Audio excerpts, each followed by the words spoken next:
Hey guys, Chris here, back with another incredible truck that unfortunately we are not going to be auctioning off on carsandbids.com like we normally do, because this truck is in fact already sold. My father's actually purchasing it and we are about to ship it to Austin, Texas. We are located here in beautiful Western Maryland, right here at the lake, and beautiful day today.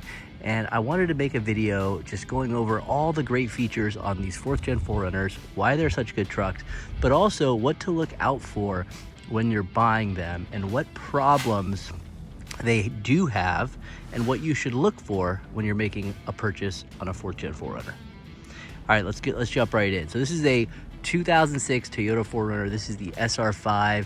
This one is actually one of my favorite colors. This is the Galactic Gray. They actually make the same color for the Toyota Land Cruiser. It is absolutely gorgeous. It's like a metallic gray. It's a really nice color. And this one's unmodified, so we did quite a bit of work on this in preparation for the sale for my dad, which we're going to be sending to him in Austin. We went ahead and changed all 5 tires. That's one thing you want to look out for when you are going to buy one of these trucks. Check the tires, check the tire tread, check to make sure they're not warped on one side, that one side is not wearing and the other, So that's the first thing, check the tire tread. We went ahead and replaced all 5. We went ahead and replaced them with matching Firestone Destination, including the spare, which is underneath the back of the trunk there. And powertrain on these, you hardly have to check. I mean, these have such an incredibly reliable powertrain in terms of motor, transmission. I've yet to see one of these 4Runners with a bad powertrain. So that being said, even if you see one, guys, with the miles, with high miles, 300,000, 350, the powertrains are usually still pretty good, even with those miles. Like I said, I've yet to see one with a bad powertrain, even with over 300,000 miles. They're very reliable. Just a beautiful truck. So I guess one of the things that tends to fall off on these trucks, and it's not really a big deal. So all the 4th gens have this roof rack, and they have these 4 corner pieces. And you'll see if you go start shopping around, a lot of private sellers, they may have lost the corner piece, and that's pretty common. And if you call Toyota, they're kind of expensive. They might be as much as $100 just for that little plastic piece. You can get them on eBay for cheaper, probably all 4 for like 20. But if you're only missing one, I would suggest get it from Toyota, because the OEM parts usually made a lot better, and it's most likely not going to fall off again. If you get a cheap one for $20, chances are the wind may just blow it right off.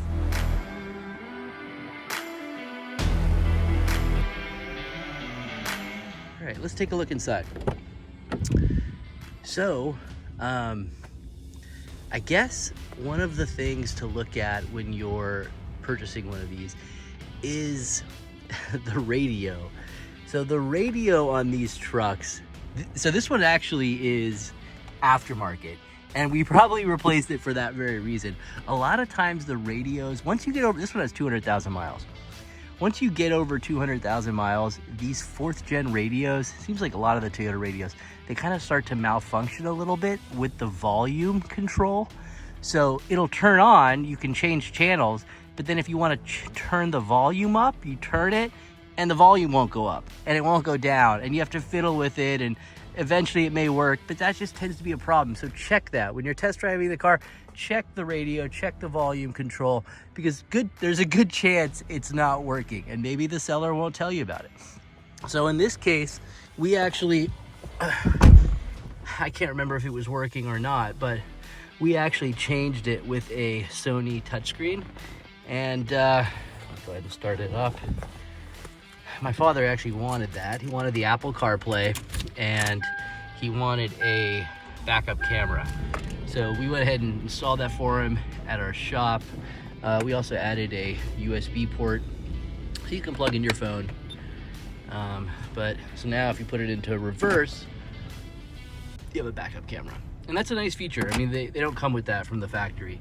So that's an extra feature, but we went ahead and installed that for him as well. The next thing I think you should look at for problems with these 4th gen 4Runners is the dash. The dash is known for cracking, and it actually was so bad at one point where they recalled the dash at Toyota, and they were replacing them for free. But a lot of people didn't know that, and they didn't replace them, or they waited too long and they missed out on that opportunity. But as you can see, this dash looks like it's new. It may have been replaced under the Toyota recall, I'm not sure, but it looks new. That's not how they normally look, especially with 206,000 miles. Usually there's cracks here, cracks here, cracks here, cracks behind here, and it's just annoying because it's such a great truck, but you're looking at a cracked dash, you know, all the time when you're driving, and that's not cool, right? And it's expensive to replace. The part is, I think, about $600, maybe more, maybe $700, maybe $800.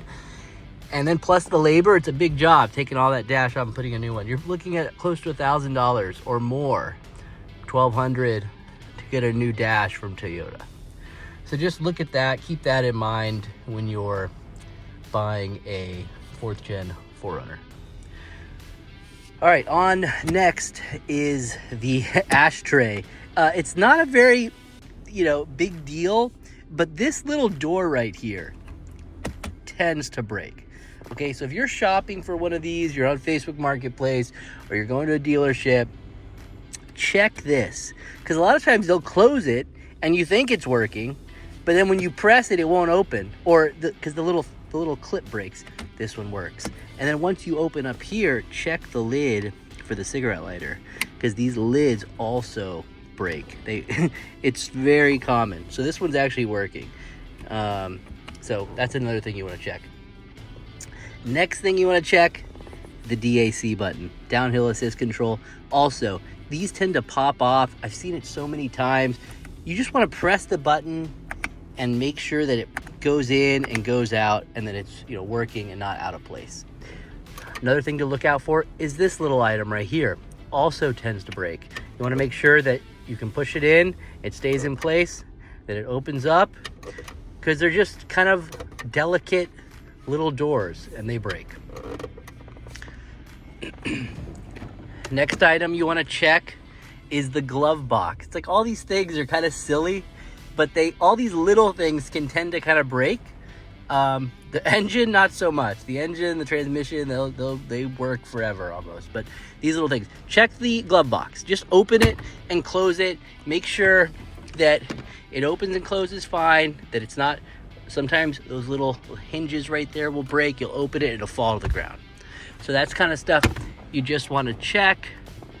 Check the sunroof, make sure the sunroof opens, because sometimes they don't. Check all the windows. Make sure the windows operate, and the locks, power locks. Make sure they operate and they're nice and strong, because a lot of times they're not. Another thing I like to check too is the carpet. So this is the floor mat. Doesn't look the best, but the floor mats you can always replace. Check the carpet. See how the condition of the carpet is underneath. Make sure the carpet's clean. Check for cigarette holes. If there's burn holes in the seats, it's usually an indication that it was a smoker's car. Check right here. Make sure there's no cigarette burns. Also, make sure there's no water damage. You can check right here. A lot of times if there's stains right there, that means the sunroof's clogged and it's been leaking water, and there's been water buildup right there. Check that. Same with here. If there's stains here, usually means that the sunroof was not working. It was getting clogged and the owner didn't fix it. Next thing, just check the condition of the seats. No tears, that it's clean, that it's in nice shape. This one's in really nice shape. Same with here, this little contraption. What is that for? I couldn't tell you, but make sure it's open, it's not broken. Same with there. Double check the seats. Check the seats back here, make sure they're in good shape. Check the carpet underneath the floor mats, see what condition they're in. This one's in real nice shape, so it's something you want to check. So what's interesting, so this is the backup camera that we added. This one's got a soft close. This is cool. So this 4runner actually comes with third row seating, which is very rare. Hardly ever see these 4runners with third row jump seats. And that's just so cool. But a lot of times people just may have removed them. So when you're checking your 4runner, look in the trunk space. If you see this, then you know it can handle third row jump seats. A lot of times it won't have this, it'll just be flat, and then you can't install them. So, you know, we have another 4runner on our lot. It's a blue one, lifted, and the guy kind of turned it into an off-roader, and he took out the third row jump seats, but it has the option. So, you know, you can go on Facebook Marketplace, find some used ones. They're probably discontinued at the dealer, but you could always call and ask. But probably very expensive at the dealer, but I'm sure you could find some maybe, you know, on Facebook Marketplace for a couple $100. So that's a really cool feature. If you don't want them, you can take them out completely, but it's like a mini Land Cruiser with those folded up jump seats. I love it. All right, so that is pretty much it. Now, the most important thing you want to look out for, and that's going to cost you the most money, obviously, is the mechanical issues and rust. That's the main problem with these trucks, and that's what you should look out for, is rust. Now, where's the rust? Well, it could be all over the frame. So you want to inspect the frame. You want to go down there, bring a flashlight, check the bottom of the frame, make sure that it's not rusty. Make sure that there's no holes in the frame. You want to get under and look at the inside of the frame and double check the running board supports, make sure they're not rusty. If the running board supports are rusty, it's usually an indication the frame's rusty as well. So double check that. Also the axles, the front axles on these trucks tend to leak. The CV boots, right there. So you want to check those boots and make sure they're not leaky. Check the rack and pinion. If there's a bunch of oil or fluid on the bottom of that, it's because it's leaking. Same with the CV boots. They're not supposed to be leaking, they're supposed to be dry. So check that and make sure they're not leaking. If they're leaking,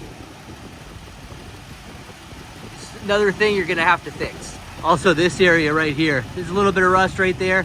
That area, sometimes they'll rust so much that it'll just crumble apart. So keep that in mind as well. All right, let's take it for a quick spin before my phone dies.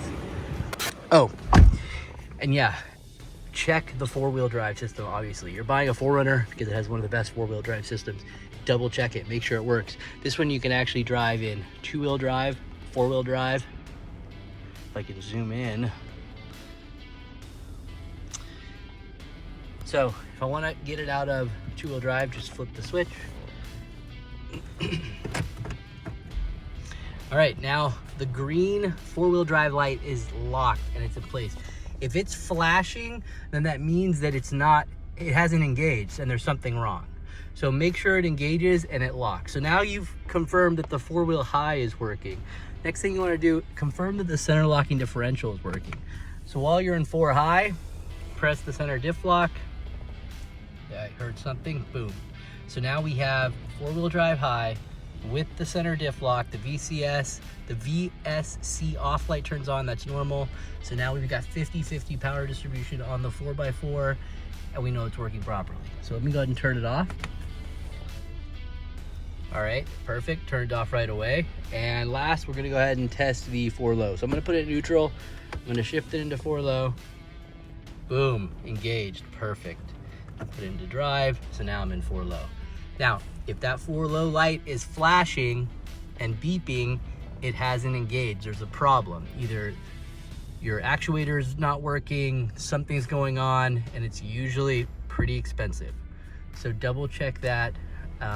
You need to take it to a 4x4 shop or the Toyota dealer to be able to fix that issue. So always double check that as well. right, let's go ahead and get it out of 4 low. So I'm gonna put it in neutral, shift back to 4 high, turns off.